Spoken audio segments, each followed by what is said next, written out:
To Find a Thief, a D&D short story loosely based on the world of Dungeons & Dragons Online, in Part 2 of the Akkius short story series, written and narrated by Alex Kavarik, aka Axel. The body of the elf had mysteriously vanished. With her superior nimbleness and knowledge of the cave, an attempt to catch up to her before she exited would be hopeless. It's amazing, Akkius wondered, how unloyal a person could be. She helped us find the encampment. She fought with us. She faced death with us, only to abandon us when given the smallest window of opportunity. She knows how dangerous that spellbook is. What is she going to do? Sell it? What is a tome like that worth?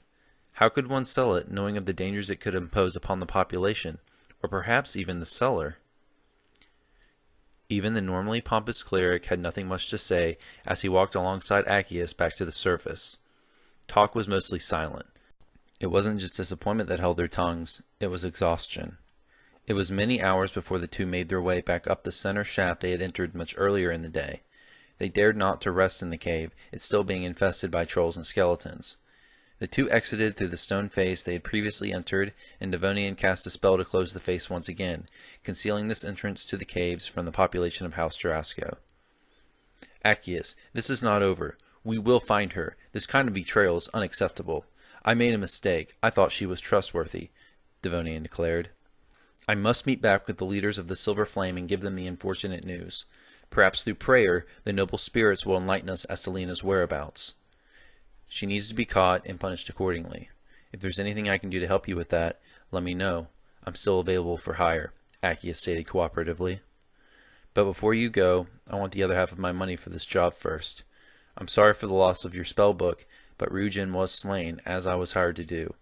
I'm sympathetic to your cause, but I'm a mercenary first and foremost. I want my money. And you shall have it, Devonian proclaimed. I am many things, but a liar is not one of them.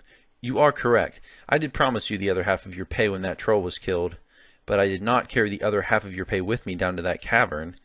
Meet me at noon tomorrow at the Silver Flame headquarters. You will receive your pay then. It's the sanctuary that citizens refer to as the Catacombs. Travel east of the Stormreach marketplace. It's better that you come by regardless. The Archbishop will want to speak with both of us about our experiences in the cavern, and they'll especially want to question us about Lena. Yes, I know where that is, Akkius declared. That's acceptable. I'll see you tomorrow then. Devonian walked off into the distance, but Akkius was not so eager to travel just yet. He slowly walked away from the stone face located behind the Drowning Sorrows Tavern back to the front of the establishment. After the troll was killed, Lena said the party would celebrate over a pint. It's not a surprise the premonition did not come to be. Devonian is a strict religious man, and probably wouldn't have wanted to drink anyway. Lena was not exactly the social type, despite proposing it. What was surprising is the manner in which the celebration failed to come together. Akkius found himself back where he had started, certainly somewhat richer, having already received half of his pay, but he found himself angry at the prospect of the rogue stealing such a dangerous and powerful item. Perhaps it was primal instinct, or perhaps it was the morality the military had instilled in him during his warring days, but Akkius wanted to find this rogue, retrieve the spellbook, and bring her to justice. The sun shining from the east woke Akkius the next morning.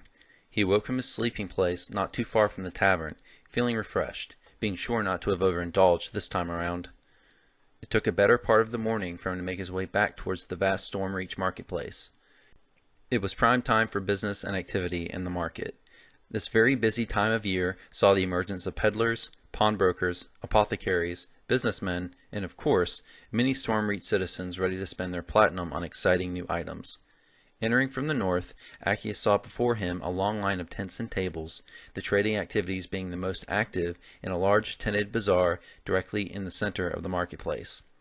The market was so crowded this time of the day that one had to be careful and mindful just to make their way through the crowds.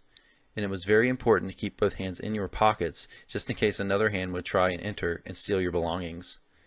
As he entered the area, Akkius scoped his surroundings. Hundreds of people of all varieties were here today. Mostly humans, but a few dwarves, elves, and even halflings could be seen in small pockets of the crowds. Akkius still had an hour before he was to meet and receive his pay from Devonian, so it wouldn't hurt to forge through the vendors to see if he could find something useful. Akkius quickly walked through the northern section of the marketplace, casually browsing through the inventory of the various sellers. Most of what was offered was of no interest. There were many vendors selling potions, some legitimate, others that no doubt were little more than fruit juice mixed with water. There were also vendors for clothing and food. As he made his way into the middle of the area, Akkius's eye was caught by the weaponry surrounding a group of halflings. As he stared, he was interrupted by one of them. The vendor was short, even by halfling standards. He was middle-aged and wore a garb much more flashy and expensive than that of your standard vendor or customer, or that of the other halflings for that matter. "Hello, sir. My name is Sano. Would you be interested in some fine weaponry?" declared the vendor. "Perhaps," stated Akkius. "Show me what you have for sale." The halfling escorted Akkius to a table about 20 feet to the back of where the two were standing. "Here is a selection of our finest swords." As Akkius looked through the items, the craftsmanship was very apparent, as was the variety of the weapons. They were large, two-handed broadswords, no doubt crafted across distant lands. The language on the handles varied to a large degree, as did the style of the blades and the blacksmithing techniques that were used to craft them. Akkius noticed blades crafted by dwarves, humans, and even orcs. "These are some fine examples of craftsmanship, but they're too big for me to carry. Besides, I already have 2 swords at my side. I have no need for another one. Perhaps you have something smaller that could be used as a secondary weapon?" Akkius inquired. "But of course, sir! Why didn't you say so?" Sano proclaimed. Sano led Akkius to a table behind where the two were standing, in a small tent. The tent was no doubt one made to fit halflings, so Akkius ducked his head down as he entered, being sure not to touch the ceiling with his head. Just as he had seen with the broadswords outside, the wide variety of smaller weapons on the table had many different places of origin. Spread out on the table were short swords, small clubs, scepters, hand axes, and many types of daggers. As Akkius sorted through the weapons, his eyes were quickly drawn to a scepter that was clearly used recently. It had a very faint glow of white light, a spell having been casted on it appearing to have almost worn off. Akkius's heart began to race as he picked it up and examined it closer, it showing markings of the silver flame. There was no doubting it. Akkius had seen this before. In fact, Akkius had seen it just yesterday. "Where did you find this?" Akkius asked rashly. "I bought it just last night. I got a good deal on it. I assure you, sir, that scepter is of the highest quality," Sano said nervously. Akkius grabbed the halfling by his shirt and pulled him outside the tent. "Tell me right now where you got this," Akkius said angrily. "I promise, sir, I did not steal it. Please, take your hands off me." "Where?" Akkius demanded. "A group of trolls, rather angry fellows. They traded it to me for a small price, a freshly killed deer. I'll give you a great deal on it." "She must have sold it to them for a quick, easy profit along with the spellbook," Akkius softly muttered to himself. "Where did you speak to them? Who were they?" Akkius inquired. "I spoke to them in Stormreach Harbor, just outside the docks. I have no idea who they were. I did not get their names. They said they were unloading unnecessary supplies because they were leaving to return to Soradusk Isle?" "Was it just trolls, or was someone else with them? Did they have any supplies for sale? Perhaps books?" "None that I saw, sir. I didn't see anyone else, just a few trolls. Why are you asking me this?" Akkius did not answer Sano's question. Akkius grabbed the halfling and pulled him closer. "I'm taking this now." Akkius reached into his pocket and handed Sano a few platinum pieces. "This is what you'll take for it." "No, sir, it's worth much more than that. I couldn't possibly—" Before Sano could finish speaking, Akkius pulled him closer and stared at him, menacingly. "Why, yes, sir, I believe that is a fair price. Pleasure doing business with you." Akkius quickly turned and ran as fast as he could away from the halfling, towards Stormreach Harbor. The meeting with Devonian will have to wait. Maybe he could catch up to this boat Sano described before it's gone. Making his way to Stormreach Harbor from the marketplace took the better part of a day. Stormreach Harbor is the largest seaport in the area and, other than the marketplace, the biggest center for traffic in Stormreach. Ships are constantly coming and going, both for purposes of transportation and trade. The harbor itself was surrounded by a thriving community. Mostly businesses that had sprung up around the harbor some time ago in response to the abundance of sea activity. Some residences could be found, but most of the community was made up of those running businesses. Warehouses, taverns, inns, general stores, and blacksmiths made up the majority of them. The warehouses were unique to the area and were much needed as a base for storing and distributing cargo constantly being sailed into and out of the continent. Akkius entered north of the harbor. This area of the harbor was above sea level, on a hill overlooking the water, and containing the majority of the residences and taverns. The actual docks were about 300 feet to the east of where he stood. Akkius looked and noticed that at present 3 ships were docked. One ship appeared to be a large freight-bearing vessel, and the other 2 were smaller passenger ships. Akkius made his way to them by descending via an elaborate series of steps constructed to connect the seashore to the top of the hill. Across from the bottom of these steps stood a single building constructed on a series of long pillars that rose out of the water. This building was the Linky Dingy Tavern, and it was an ingenious location for such a place.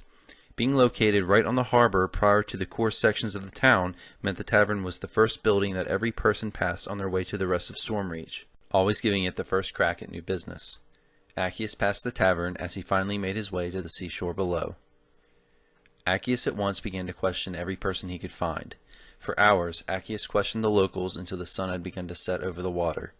The harbor, to his dismay, was full of nothing but humans at this time, and none of them knew of any trolls having passed through here recently, which is surprising, since trolls were not well liked, and considering they stood at around 9 feet tall, should have been spotted and talked about by the locals if they did indeed pass through the harbor. Giving up, Akkius retreated back to the stairs previously descended to find a place to sleep for the night. The following day he would make his way to the Silver Flame Priests and Devonian. Perhaps they would be able to offer some insight into the best next course of action. While ascending the stairs back up to the main portion of the town, Akkius heard a whistle coming from the Leaky Dingy Tavern.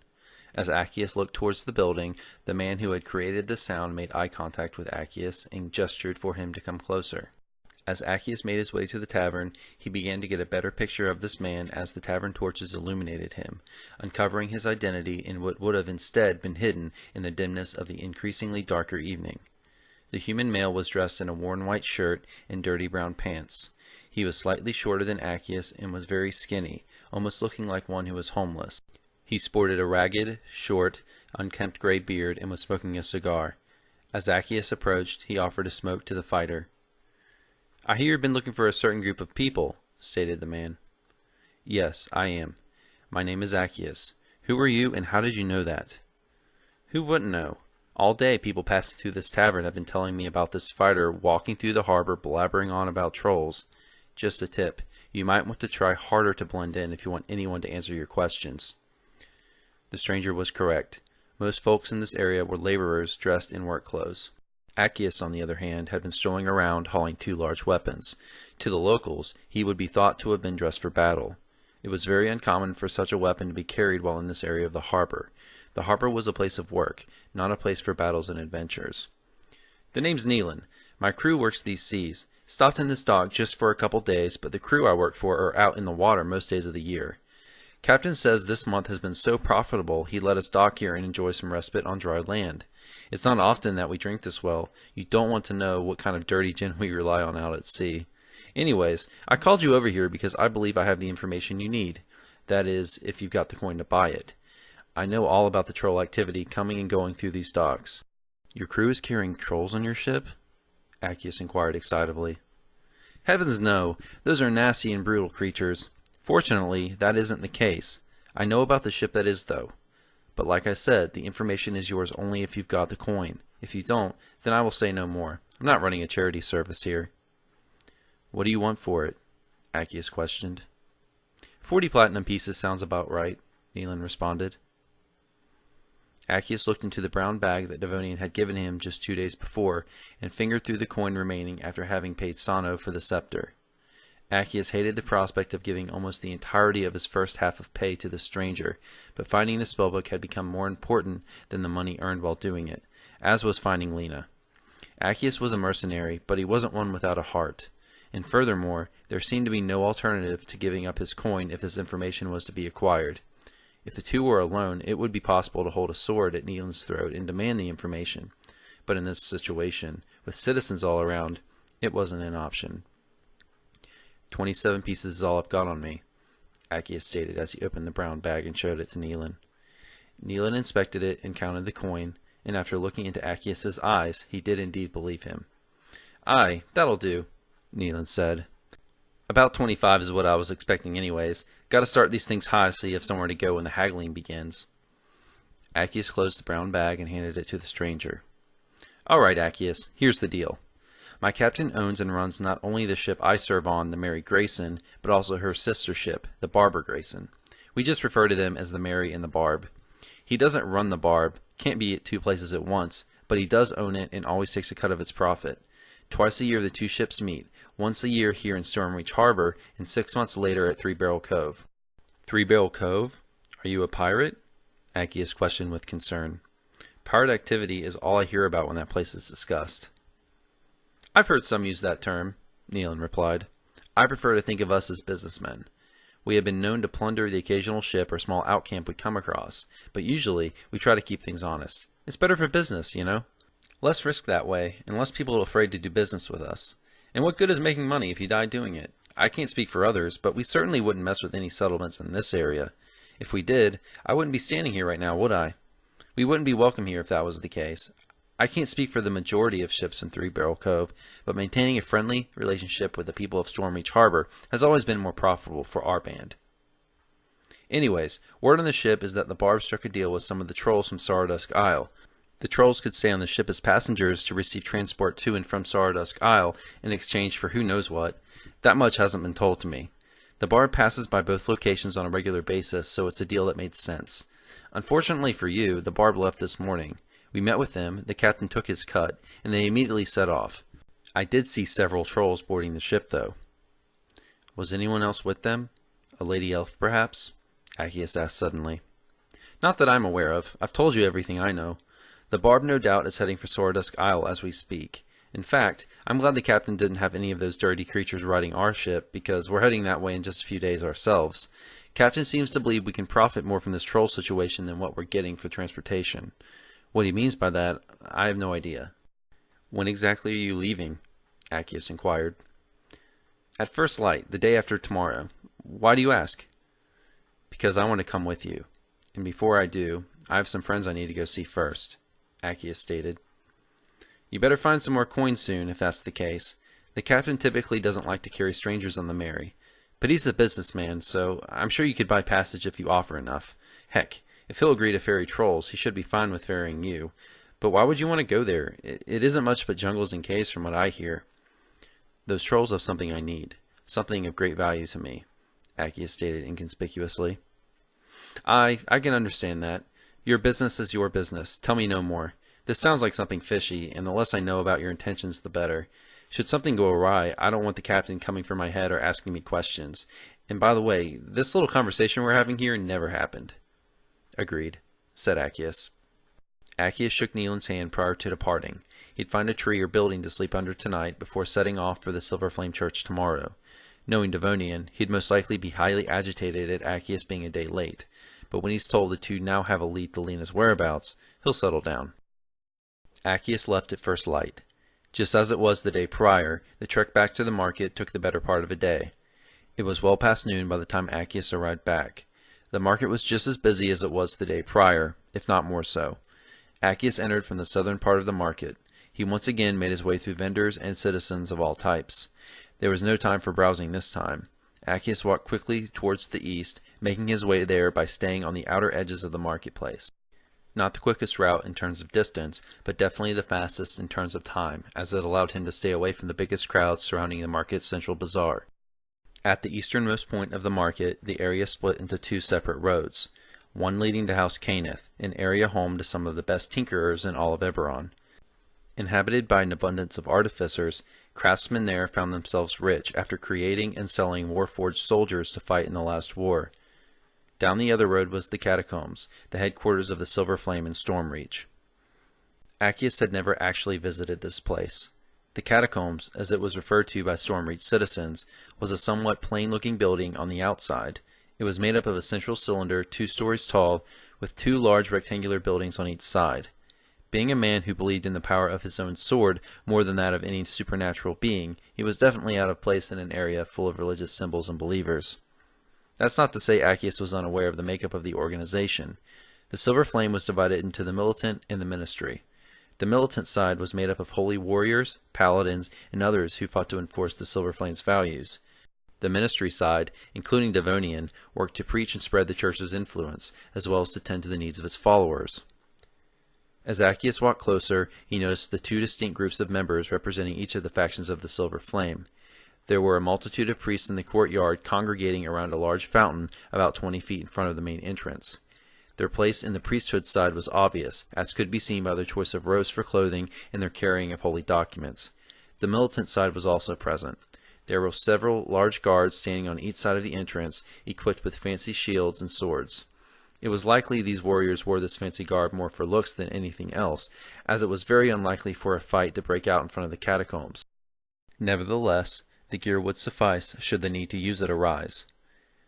As Akkius approached the door, one of the 4 guards standing near the entrance approached, stepped in front, and put a hand on Akkius's chest to stop him while he was in stride. "Sir, what is your business here?" questioned the guard. "I'm here to see Brother Devonian," Akkius replied. "Oh yes, I recall your name. I was told while on duty yesterday to expect you and allow your entrance, but no such clearance was given for today. I'll have to verify this. We only allowed verified persons into the sanctuary," the guard stated. The guard turned around and signaled to another, who walked into the catacombs, presumably to find out if Akkius was to be allowed in. Akkius waited in silence for about 10 minutes by the fountain while his permission for entrance was verified. A sanctuary, the guard called it, because this was more than just the Silver Flame headquarters. The catacombs also served as a treatment center for those the Silver Flame deemed insane. The problem is, what actually constituted insane came down to the opinion of the priests, and Akkius had heard stories of much corruption in that regard, and that all those housed here weren't exactly kept by their own free will. The front door swung open swiftly as a familiar face strutted out the entrance. "Where have you been? Don't you know how rude it is to show up late, much less an entire day late? We have much to discuss. Get in here now," Devonian demanded. Akkius cracked an almost unnoticeable smile as the cleric approached.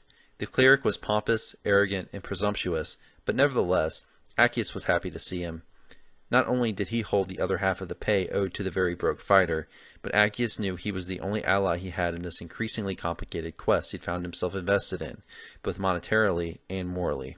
And Akkius knew that Devonian and the other priests here would know how to guide him on his next move, and if that was to pay for a passage on the Mary, he'd surely need someone else to provide the coin.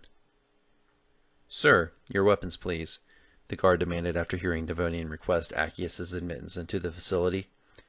No person walks through these doors with a weapon unless they are a trusted member of the Silver Flame.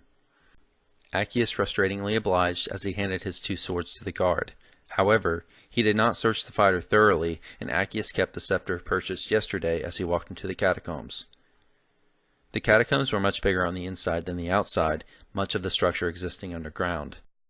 As Akkius walked through the front entrance with Devonian, he could see 4 floors below, accessible from a long set of spiral staircases. The interior was made up of almost entirely stone, with light illuminating the structure through torches that lined the walls of each floor. From what could be seen, there was a pair of guards on each level. "Akkius, this way," Devonian said as he motioned towards the second floor. "Archbishop Dryden would like to speak with you. We've got a lot to talk about. He wants to question you about the events with Rujin. Before we go in, I must warn you, there's a great unrest around here as a result of the bad news I had to bring in here a couple days ago. That spellbook is still missing, and now we don't have any idea where it is. Before, when the trolls had it, we were concerned, but now the whole organization is terrified." "Devonian, I have more information since yesterday," Akkius added. "Save it for the Archbishop," Devonian replied. Devonian ascended up to the top of the staircase, Akkius following close behind. As they entered the Archbishop's chambers, Akkius was immediately awed with the contrasting nature of the room compared to the rest of the hallways of the catacombs. The inner hallways and stairways previously ascended were all made of plain gray stone, with little in terms of decorations. Dryden's chambers, however, were shimmering with religious grandeur. The room was cylindrical, and the walls were fully covered with art depicting various holy symbols and other religious imagery. The room was quite tall, approximately 100 feet tall from what Akkius could tell. Clearly, some poor artist spent many months on ladders creating such elaborate designs. In the center of the room was a large dais comprising of several platforms, on the top of which sat the Archbishop in an appropriately yet extravagantly designed chair, matching the rest of the room's setting. Behind the Archbishop was a large banner displaying the Silver Flame's mark. The Archbishop stared critically at Akkius as the fighter ascended the dais, still following Devonian. Sir, this is the fighter I was telling you about, Devonian said as the two stopped, now standing even with Dryden at the top of the dais. Ah, the one you told me would be here yesterday. Try to be more accurate next time, Devonian, said Dryden. Uncharacteristically, Devonian stood at attention and spoke with respect. This was the first person Akkius had seen him talk to without a tone of disrespectful condemnation. The Archbishop turned and addressed Akkius. It seems like we have much to discuss. Devonian has told me what happened beneath House Jarasco. Seems like the quest was a success, up until that sly thief managed to steal and run away with the book the moment you three had obtained it. Dryden turned and looked at Devonian. It's a shame my fellow priest is such a poor judge of character, especially when it comes to hiring trustworthy individuals for a task of special importance. I'm sorry, sir, Devonian muttered shamefully. Dryden returned his eyes to Akkius. Then again, he did manage to find you. He tells me you are quite the warrior and that you slayed the leader Ru Jin, so I must ask you, how did that thief manage to make off with that book? We found her after she had been attacked by the troll. The troll threw her down before he attacked us. We thought she was dead, or unconscious, of which it was we didn't know. As Devonian and I were engaged in combat, she apparently awoke and made off with the book, Akkius answered. And you did not think to chase after her? Dryden asked. Sir, Devonian interrupted, she is exceptionally dexterous and knows every bit of those caves. She was our guide. By the time we realized she was gone, it was too late to find her. She must have left through some shortcut to the surface or a hidden passage. Akkius, we must find this traitor. We don't know her motivations or in whose hands she might deliver this book to, Dryden stated. Actually, I think I can provide some insight on that, Akkius stated. There is a good reason why I did not make it here until today. Much has happened to me since I emerged from that cavern a few days ago. Akkius spent what must have been an hour telling Dryden and Devonian in detail all the events of the past few days. He showed them Devonian's recovered scepter and explained how he found it for sale in the marketplace by a halfling who had acquired it from a group of trolls. He told them of his failure to catch up with these trolls before they left the harbor on the ship named the Barb back to Sorodusk. He told them how he did, however, find their whereabouts through a discussion with one of the crew members of her sister ship. And finally, he told them of his idea to ferry passage back to Sorodusk on this sister ship. With luck, he'd be able to find Lena and take back the spellbook. This is most disturbing, Dryden responded. I was much more comfortable when we thought the rogue had the book. If what you say is true, we are in a most dire situation. Archbishop, they're just trolls. We'll get it back, Akkius responded. You're quite impressionable, Dryden replied. There aren't just trolls at work here. It's time I let both you and Devonian know what's really going on. Akkius, Devonian was told only what he needed to know, Dryden admitted. And in turn, you were only told what you needed to know. Think about it. Trolls aren't the most intelligent of creatures. They're primitive, simple beasts. You think they'd have an interest in a powerful spellbook? They're hardly even spellcasters. But Ru Jin was raising the dead below House Jarasco. I saw and fought the risen corpses myself, Akkius responded. Dryden reacted with a condescending, pompous chuckle. Stop being foolish. You think mindless skeletons is what I'm worried about? Raising undead is but a small fraction of the spellcasting potential that book holds. Raising unintelligent undead is one of its weaker abilities. I fear when used to its maximum potential, a competent wielder could devastate all of Stormreach. I told Devonian that the raisings were our main concern. When I neglected to tell both you and Devonian, I feel I must tell you now. Dryden sighed, taking a deep breath, clearly disturbed by the necessity of transferring the important information he was about to speak of.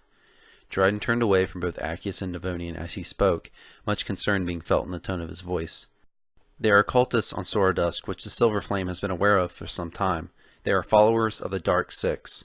The Silver Flame is convinced these trolls are being manipulated by these cultists, and as such were sent to retrieve the spellbook and return with it.